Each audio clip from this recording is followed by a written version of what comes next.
Isang malaking operasyon laban sa iligal na droga ang naitala ng Rizal Police Provincial Office matapos ang matagumpay na bypass operation ng Binangonan Municipal Police Station na nagresulta sa pagkakaaresto ng dalawang high-value individuals at pagkakakumpiska ng mahigit 202 gramo ng hinihinalang shabu na may tinatayang standard drug price na 1,375,436 pesos.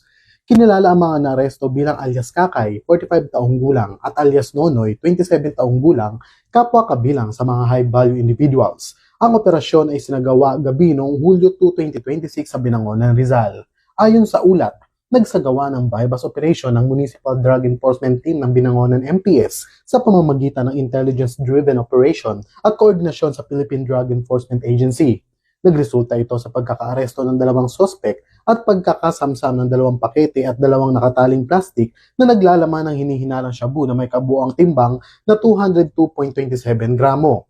Bukod sa iligal na droga, nakumpiska rin sa operasyon ng isang solder bag, dalawang cellphone, isang motorcycle, bypass money at perang hinihinalang mula sa bentahan ng droga.